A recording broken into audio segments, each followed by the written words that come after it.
whiskey, and there's references that one makes, and one connects those references. In Laredo, when I was young, a kid, we didn't have a car, so we went downtown by bus. And there was a main bus stop in downtown Laredo, right by the what used to be La Comandancia, the police station, and the courthouse, I think.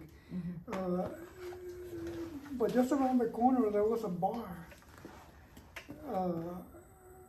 kind of divey kind of bar, and it was called La Coneja bar. Oh, wow! Okay. And then you got off the bus, and you could see you could feel the music. Tunga, tunga, tunga, tunga. That's funny. Cantinota. There it is, the cantina. La Coneja. So that's one reference for the La Coneja. But like I said, the original idea came from a classmate, a young man my age, who looked like a rabbit. Like a rabbit. Not only it wasn't just his color; he was very white, but he had teeth like that. That's so funny. So Very- did y'all very call close him? to the drawing I showed you, and so I did that. But usually, when I do something I like, something that has a nice storyline, a nice hook, not only visual but also story-wise. Where did that come from, and go into the story. So. I started thinking of how am I going to expand on this? Well, do a girl. And so I did that one. All right. But it's connected to other work. And like I said, I thought it came from the Marine collection, but I see the difference now. He has something very similar, but it's not a Coneja. So it's a girl that is called a copetona because she's got a high hairdo, like This one has the high hair too. Yeah, it does. El copete, right? Yeah. And those hairdos are from the 50s, basically. Yeah. I have a whole scrapbook. Maybe I should show you at some point. That one, Where I get my visual ideas. And I save pictures that I like. And a lot of those pictures are obituary pictures. People from that era who have died, and they show their best picture. Well, you see these incredibly high hairdos. I don't know what the architecture of that is. Beehive. How do they stake up? Is there an armature under there? Right? Or what? But some are But big. huge. Aquanet. I mean, The Aquanet. Yeah. I mean, lot of amazingly huge, Yeah. and amazing also. All the work I do in that series is based on somebody that I saw once. I have to have an idea, and I have to have gotten the idea of how somebody looks from some time in my life. But it is what I focus on that matters. I'm not interested in just anybody. And something that I always say about my work, especially the series, is that the real thing is never interesting enough. It's up to the artist to make it interesting. That's my job. Of course. So I say, I actually said that my work, my pachucos look more like pachucos than actual pachucos. Yeah. But that's because I know what strings to pull, what buttons to push. That's what makes you the artist. Let me sit there. And they're also they're also very universal in that This a is reaction that I get from people who see those paintings. They say, "Oh, I know that guy." really. I said, "You bet." I made sure that It you know that guy. resonates with somebody. Because once I focus on certain characteristics, then I fit him into a very universal Chicano type, and they can be very different from each other. but we've seen that guy. Somehow we've all seen him, so it's universal. Some images are Universal. universal. Yeah, and Oh, That's how this series works. It's not a question of presenting something very realistic. It's ultra realistic in that it's been enhanced. I had no ideas about gender. A former girlfriend used to say that I was anti-gay because I talked coarsely, inelegantly about gays. But that doesn't mean that I was anti-gay. Of It was course. simply that I was, another era, another way of thinking. Yeah. Because I've always had gay friends, very good gay friends, very very good friends. Period. Yeah. But they were gay, yeah. so it didn't matter. Yeah, yeah, no. But when talking about gayness, I could say stuff that wouldn't fly right now. I have to make sure when I do something like that there is a balancing factor. Like I did. I used to have, when I was in high school, junior high school, I had a couple of friends who were twins. They were albinos, Oh, wow. very white. Super white, yeah. And I also had a friend who was a dwarf. That was a what? A dwarf. A dwarf. Enano. Huh? Neato. We call them pandi is what we call them. I don't know why. So early on in the series, I decided that I wanted to do a dwarf. So I started thinking about what experiences do I have. Well, I remembered Pandy. He was a good friend, he was a good guy, he was a dwarf. And yeah, he was the butt of jokes sometimes, certainly. He was pretty cool though. And so the idea came to me. Not only is he going to be a dwarf, he's going to be an albino dwarf. Oh, And wow. I did that. Put it all together. Mixing it. Ah. That's awesome. And the title also has a little bit of memory, and I cannot explain that memory. But way back in when I started thinking about this, I remembered hearing the term El Enano White. And I don't know what that means. El Enano White, somebody was very short, they call him El Enano, he was very light skinned. I don't know. Light skin and whitey. I don't know. But I remember El Enano White. And I think that's what gave me the idea to make this guy into an albino. I said, oh. That is interesting. It is. Yeah. Now you grew up in So Laredo? I did a painting. This is all from Laredo, and originated in Laredo. And so I did two paintings of the same thing. Joe Diaz has one in his collection. Another one is in another important collection. A lawyer from Houston, partner of Dick Bigger, Oh, really? he Wow. has the other Enano White. But again, I had to tiptoe around certain things that could make this offensive.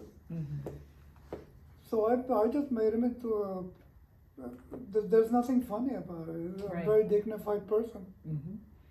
Velázquez did some paintings of dwarfs that were in the Spanish court, the royal court.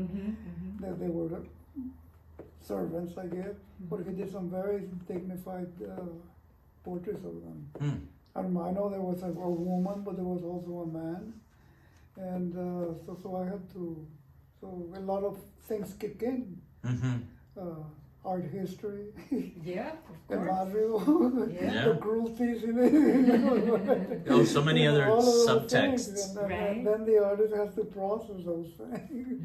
What I want them to do is just simply confront a character from another time, because just about everything I've done is from another period, and get an insight. But it's an enhanced insight. And art is open-ended, can be interpreted in many ways. Because a lot of stuff is not really what I intended, but it's how it was interpreted. Interpretations expand on the meaning of something. And then at times you find yourself agreeing with, well, yeah, come to think of it, you know. What process do you have to say, you know what, this is gonna be light blue in the background because it's The background, well, it's not a background, it's the color around the figure. It doesn't go past, you know, it stops at the edge and then goes around and continues. And that comes from an idea about what a painting is. I guess it's very related to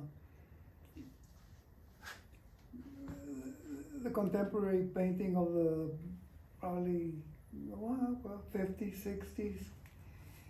Flatness became an issue. Some artists were saying, well, you know,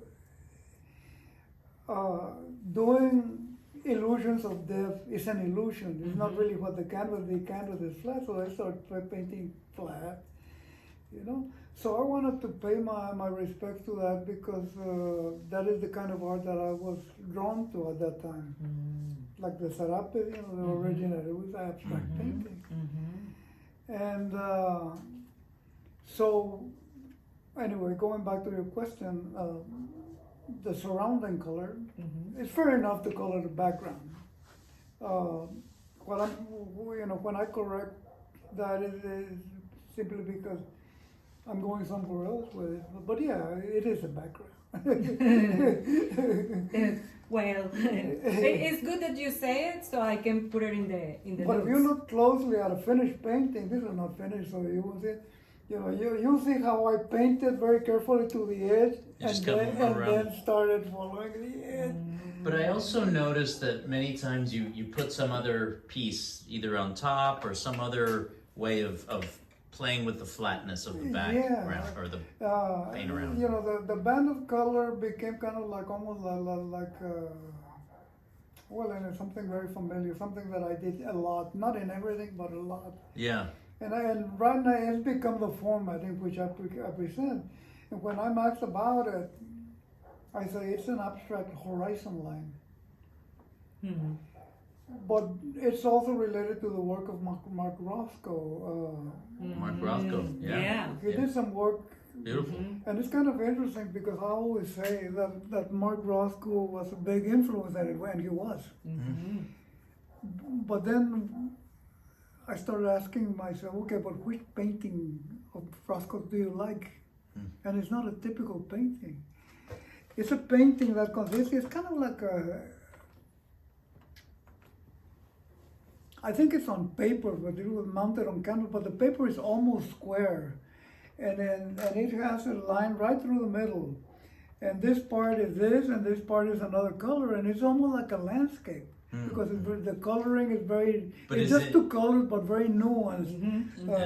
Like model, the way he... Yeah, and all of that stuff is not there by accident. No. He wanted that very subtle... Yeah, no, I love his work, and I could stare at that forever somehow. That is the Moreno painting that I like most of all. Well, you mentioned that, and now after you said that, you know, I was thinking about something similar, and that is that by doing that band on top, it changes your proportion of the portrait. Part of the reason is that originally my idea was that I wanted to do, but I said I want the figure to be proportionately small to the space around it. I want it to be very spacious, and that is where another influence from another totally different artist kicks in. And it's not even, and even though I like his paintings more and drawings more than I like his sculpture. Who? Giacometti. Oh, Giacometti, yeah. It's only lately that idea passed very quickly, but I did some that were relatively very small. And I may do more now that I'm thinking of it. I'm getting ideas already. Good. Drink more wine. Because it's very dramatic. Yeah. Very dramatic to have all that space around the figure, gives it an atmosphere. And in terms of of the work that one puts into it. My original idea was that it was going to be very flat color, just paint the color. Mm-hmm. Any color, who cares? Who cares? And I did that, and then I didn't like it. It was dead. Yeah, it's like a one-liner. Just dead. Mm-hmm. No depth. So I realized that I have to work with what looks like to be only one color, but it has to be interesting. So that's where texture comes in. That's where underpainting comes in, because a lot of times, see, I'm working with very few things, and it's my duty to make it interesting. Absolutely. I have another question. I know this is your interview, sorry, but now I'm looking at the work and I'm wondering. I know that you said these are not complete yet. I guess 2 questions. Could you tell me percentage-wise? Are you 80% complete? 50% complete? Is that even something you can measure? There's a lot of detail that both in the figures and then the color that goes around it. It takes me longer to figure that out, because I have an idea of what I want. Like I just told you, it's gonna be pink. Yeah. Mm-hmm. Maybe it won't be pink. Maybe pink is not gonna work once I put it on there. Mm. So how do you know when you're done? When I know that that's it, I can't do anything else to it. Well, in writing, it comes alive. Yeah, in writing there is something that we said, like there is always something can get better. Like, nothing is perfect. No, if you write something, it's never gonna be perfect. My work is never perfect. I'm never satisfied with anything. I'm always ready to do the next version. I do many versions of the same thing. Good example of that is Los Vatos con Sunglasses. I painted many. And the reason I've done that is because what I really want is very elusive. I never quite get it. I come close. Come very close when I said, this is nice. It's okay. So let me try another one. There's one, I admire that. this little thing over here kind of bothers me. So instead of changing it, I do another one. And I change that, but that leads to other things. Right. And it's a back and forth constant. So it's a very elusive character. And if I do too many of one thing, it's because I never quite get it. There's always something else that I can do with the same theme.